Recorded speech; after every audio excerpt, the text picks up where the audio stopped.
चॅनलवर नवीन असेल तर चॅनलला सबस्क्राईब करा, व्हिडिओला लाईक करा आणि बेल आयकॉन प्रेस करा. चला तर वळूया आपल्या स्टोरीकडे. मधुचंद्राची रात्र संपली तरी प्रेम संपेना भाग 2.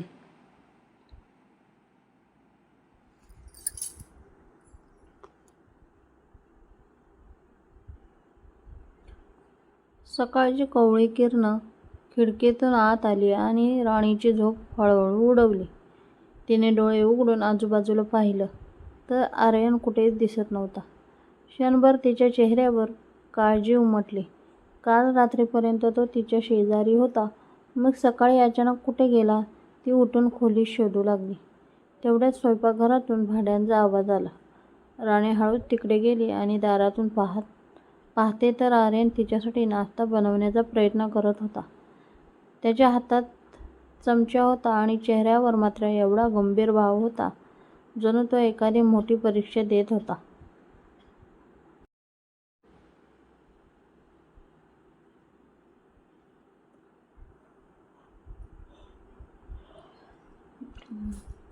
राणी हसू आवरत म्हणाली, हे काय चाललंय? आर्यन दचकला. तू उठलीस? थांब ना, अजून 5 मिनिटं. पण तुम्ही स्वयंपाकघरात काय करताय? तुझ्यासाठी नाश्ता बनवतोय. राणी त्याच्याजवळ गेली आणि कढईत पाहिलं. तिने बहुया उंचवल्या. हा नाश्ता आहे की काय नवीन प्रयोग?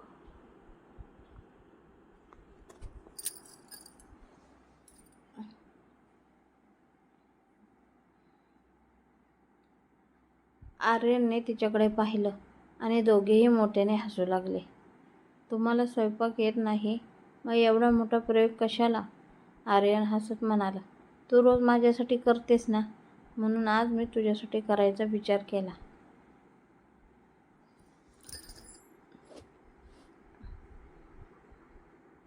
राणी काही क्षण शांत झाली. तिच्या चेहऱ्यावरचं हसू हळूहळू प्रेमळ झालं. माझ्यासाठी एवढं करण्याची गरज नव्हती.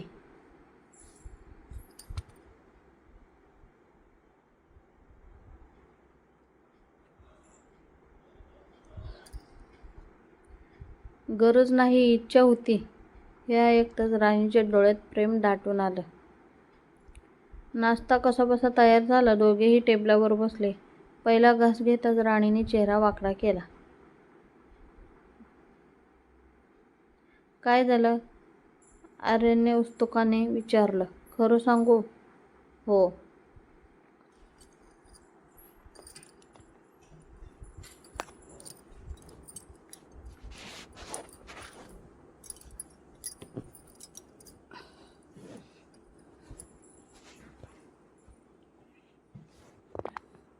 पुन्हा कधीही स्वयंपाक करू नका.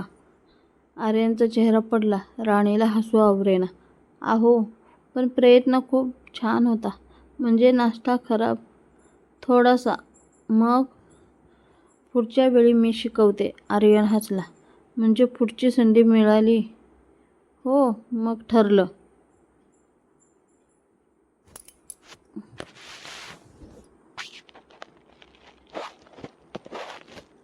नाश्त्यानंतर दोघे घर आवरायला लागले. तेवढ्यात राणीच्या फोनवर एक संदेश आला. तिने फोन पाहिला आणि अचानक तिच्या चेहऱ्यावरचं हसू गायब झालं. आर्यनने ते लगेच ओळखलं. काय झालं ग? काही नाही.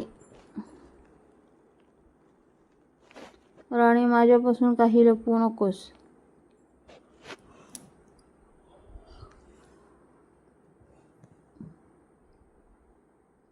ती काही क्षण शांत राहिली, मग फोन त्याच्यासमोर ठेवला. तो संदेश तिच्या माहेरहून आला होता.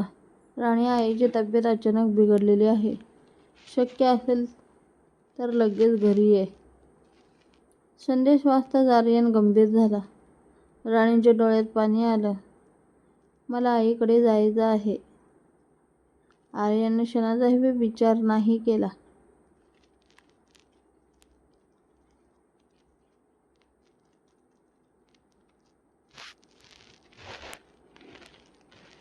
मग आपण आताच निघू. राणीने त्याच्याकडे पाहिलं. पण तुमचं काम पुन्हा होईल. तुझी आई महत्त्वाची आहे. राणीने त्याचा हात घट्ट पकडला. तुम्ही माझ्यासोबत याल ना? आर्यन तिच्याकडे पाहत म्हणाला. तू जिथे तिथे मी.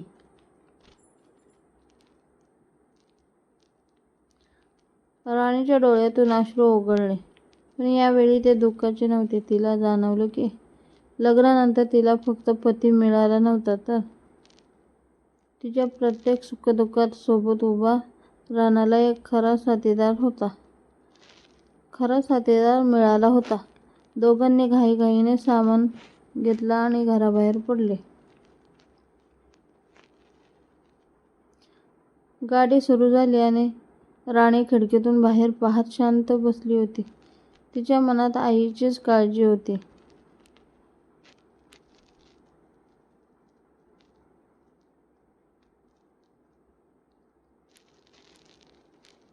आर्यनने तिच्याकडे पाहिलं. काळजी करू नकोस, आपण वेळेत पोहोचू. राणीने त्याचा हात हातात घेतला. तुम्ही माझ्यासोबत आहात ना? हो.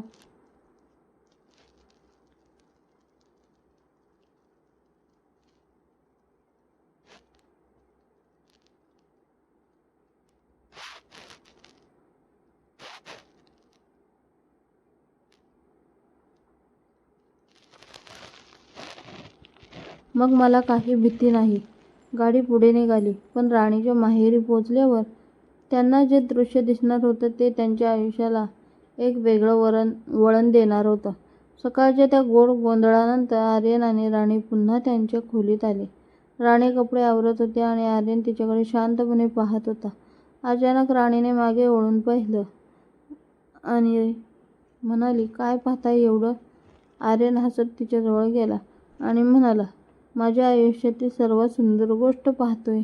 राणीने लगेच नजर खाली केली. तुम्ही ना सकाळपासून सारखं माझी मस्करी करताय. आर्यनने तिचा हात हलकासा हातात घेतला आणि म्हणाला,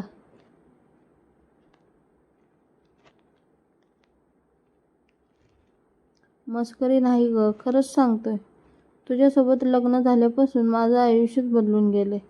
आधी सकाळ झाली की ऑफिस काम घाई, पण आता सकाळ झाली की सर्वात आधी तुझा चेहरा पाहावासा वाटतो.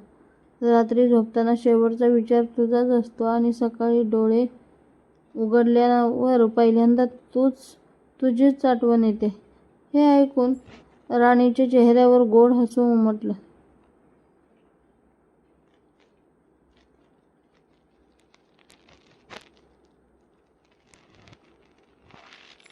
तिने त्याच्या खांद्यावर डोके ठेवत हळूच विचारलं, मग मी खरंच एवढी महत्त्वाची आहे का?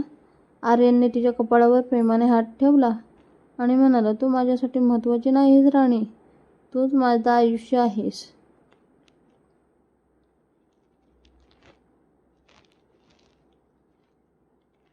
दुपारच्या वेळी दोघे घराच्या गच्चीवर बसलेले होते. आकाशात ढग जमले होते आणि थंड वारा वाहत होता. राणीने आपले केस सावरत आर्यनकडे पाहिलं. आपण लग्नाआधी एकमेकांना किती कमी ओळखत होतो ना, ती म्हणाली.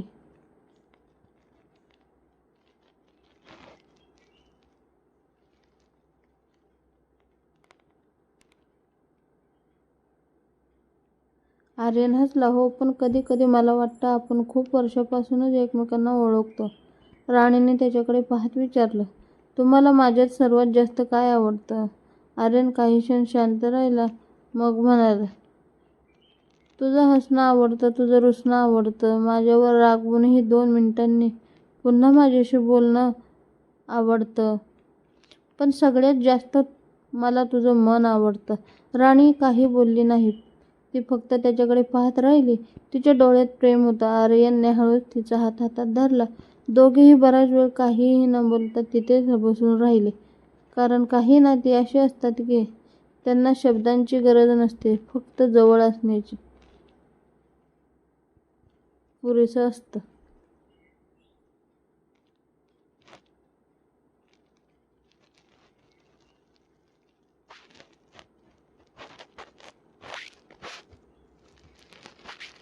संध्याकाळी पाऊस सुरू झाला. राणी खिडकीजवळ उभी राहून पावसाकडे पाहत होती. आर्यन तिच्यासाठी चहा घेऊन आला. हा घे तुझा आवडता चहा. राणीने कप घेतला आणि हसत म्हणाली, तुम्हाला माझ्या आवडीच्या गोष्टी एवढ्या लवकर कशा काय लक्षात राहतात? आर्यन म्हणाला. कारण तू आवडीची आहेस ना म्हणून. राणीने त्याच्याकडे पाहून हसत हसत कप खाली ठेवला. बाहेर पाऊस वाढत होता. अचानक विजेंचा कडकडाट झाला आणि राणी घाबरून आर्यन जवळ आली. आर्यन हसला नाही. त्याने फक्त तिच्या हातावर हात ठेवला आणि म्हणाला, घाबरू नकोस, मी आहे ना. राणीने त्याच्याकडे पाहिलं. ते 4 शब्दात तिला इतकी सुरक्षितता जाणवली की तिच्या चेहऱ्यावर पुन्हा शांत हसू उमटलं. ते हळूच म्हणाले, तुम्ही असता ना तेव्हा खरंच मला कशाचीच भीती वाटत नाही. आर्यनने उत्तर दिलं, मग आयुष्यभर माझ्या जवळच राहा. राणीने हसत मान हलवली.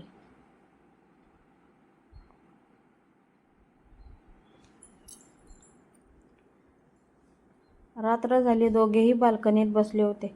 पाऊस थांबला होता आणि आकाशात चंद्र पुन्हा दिसत होता. राणीने चंद्राकडे पाहत विचारलं, आपले मधुचंद्राची रात्र आठवते? आर्यन हसला. कसे विसरेन? राणी म्हणाली. मला वाटलं होतं ती रात्र आपल्या आयुष्यातील सर्वात खास रात्र असेल. आर्यन तिच्याकडे वळून म्हणाला, मलाही तसंच वाटलं होतं. पण आता कळतंय की खरी गोष्ट वेगळी आहे. काय? राणीने उत्सुकतेने विचारलं.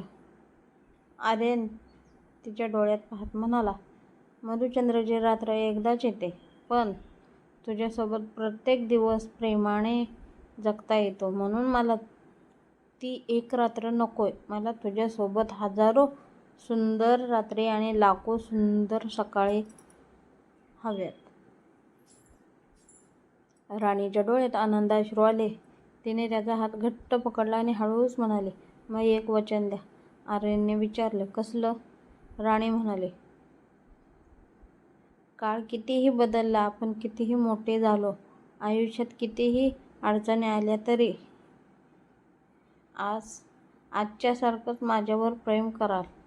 आर्यनने तिचा हात आपल्या हातात घेतला आणि शांतपणे म्हणाला, आजच्यापेक्षा उद्या जास्त आणि उद्यापेक्षा प्रत्येक पुढच्या दिवशी अजून जास्त. त्या रात्री दोघेही एकमेकांच्या जवळ बसून आपल्या भविष्यातील स्वप्न पाहत राहिले. घर छोटं असो किंवा मोठे, पैसा कमी असो किंवा जास्त, आयुष्यात सुखाचे दिवस असोत किंवा कठीण प्रसंग, एकमेकांची साथ कधीच सोडायची नाही, एवढंच त्यांचं स्वप्न होतं. राणीने त्याच्या खांद्यावर डोकं ठेवलं आणि आर्यनने तिच्या हातावर आपला हात ठेवला. खिडकीबाहेर चंद्रप्रकाश पसरलेला होता आणि त्या शांत रात्री त्यांच्या प्रेमाची एक नवी शपथ घेतली जात होती.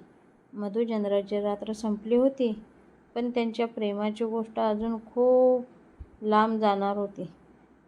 कारण आता प्रत्येक दिवस त्यांच्या प्रेमकथेचा एक नवा अध्याय बनणार होता. सकाळी राणी स्वयंपाकघरात नाश्ता बनवत होती आणि आर्यन मागून तिच्याकडे पाहत उभा होता. राणीला त्याची नजर जाणवत होती, पण ती मुद्दाम दुर्लक्ष करत होती. शेवटी तिने मागे वळून विचारलं, काय आहे? सकाळपासून माझ्याकडेच पाहताय? आर्यनने अगदी निरागस चेहरा करून उत्तर दिलं, काही नाही. स्वयंपाकघरात आज एक सुंदर वस्तू दिसली ना, म्हणून पाहत होतो. राणीने बहुया उंचावल्या. वस्तू? ती रागाने म्हणाली. आर्यन लगेच हसत म्हणाला, अगं वस्तू नाही, माझी बायको. राणीने चमचा उचलून त्याच्याकडे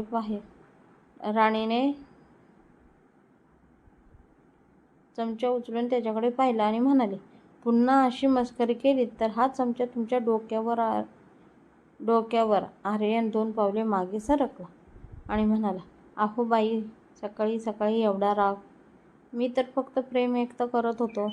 राणीला हसू आलं पण तिने चेहरा गंभीर ठेवण्याचा प्रयत्न केला. मला काही माहीत नाही.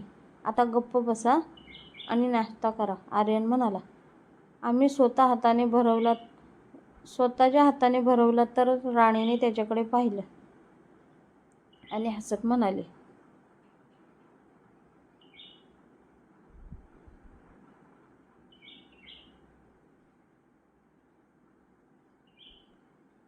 तुम्ही ना लहान मुलासारखेच आहात, आर्यन म्हणाला.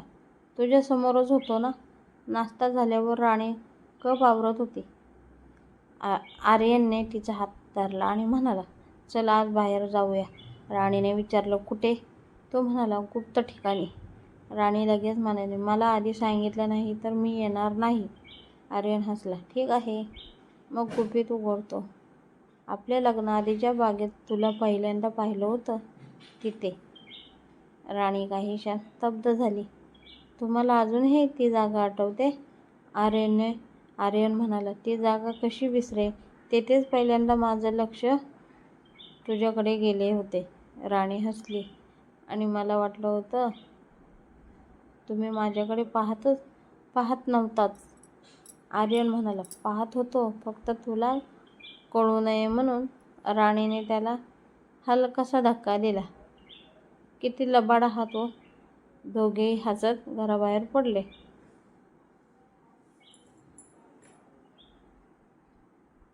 बागेत पोहोचल्यावर राणी एका बाकावर बसली. आर्यनने तिच्यासाठी आईस्क्रीम आणलं. राणीने एक घास घेतला आणि म्हणाली, माझं आवडतं आणलंय? आर्यन म्हणाला, तुझ्या आवडीच्या गोष्टी लक्षात ठेवणं ही माझी जबाबदारी आहे.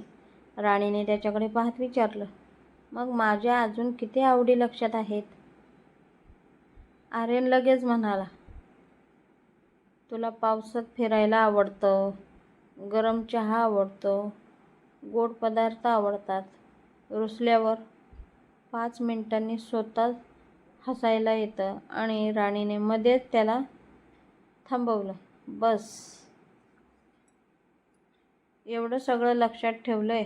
आर्यन हसत म्हणाला, तू माझ्या मनात असशील तर लक्षात ठेवावं लागत नाही, सगळं आपोआप लक्षात राहतं. राणी काही क्षण त्याच्याकडे पाहत राहिली. मग तिने हळूच आईस्क्रीमचा छोटासा घास त्याच्या हातावर लावला. आर्यन आश्चर्याने तिच्याकडे पाहू लागला. हे काय? राणी खिदळत म्हणाली, मस्ती. आर्यनने हसत तिच्याकडे पाहिलं. बर, मग आता माझी पाळी. तो तिच्या कपाळावर आईस्क्रीमचा छोटासा ठिपका लावून म्हणाला, आता झाली बरोबरी. राणीने हसत त्याच्यावर उशी फेकण्याचा अभिनय केला आणि दोघेही खळखळून हसू लागले.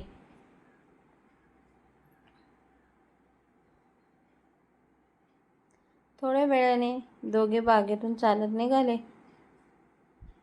राणीचा हात आर्यनच्या हातात होता. चालता चालता राणी अचानक थांबली. आर्यन, ती हळू आवाजात म्हणाली, काय? आजचा दिवस खूप सुंदर आहे. आर्यनने तिच्याकडे पाहिलं. कारण हवामान सुंदर आहे. राणी हसली. नाही कारण तुम्ही माझ्यासोबत आहात. आर्यनच्या चेहऱ्यावरचं हसू आणखी खुललं. त्याने तिचा हात हळूच घट्ट धरला. मग असाच प्रत्येक दिवस सुंदर करूया. राणीने मान हलवली. दोघे काही क्षण शांतपणे एकमेकांकडे पाहत राहिले. मग राणी लाजून नजर खाली करू लागली. आर्यन हसत म्हणाला, अगं एवढी लाजतेस का? राणी म्हणाली, तुम्ही असं सतत पाहत राहिलं तर लाजणारच ना. आर्यन म्हणाला, मग मी काय करू? माझी नजरच तुझ्यावर थांबते. राणीने हसत त्याचा हात ओढला आणि म्हणाली, चला आता, नाहीतर लोक आपल्याकडे पाहायला लागतील. आर्यन हसत म्हणाला, लोक पाहू दे, मला तर फक्त तूच दिसतेस. संध्याकाळी घरी परतल्यावर राणीने चहा बनवायला घेतला. आर्यन तिच्या मागे उभा राहून म्हणाला, आजचा दिवस माझ्या आयुष्यातला सर्वात सुंदर दिवस होता. राणीने विचारलं, का? तो म्हणाला, कारण आज तू माझ्यासोबत पूर्ण दिवस होतीस.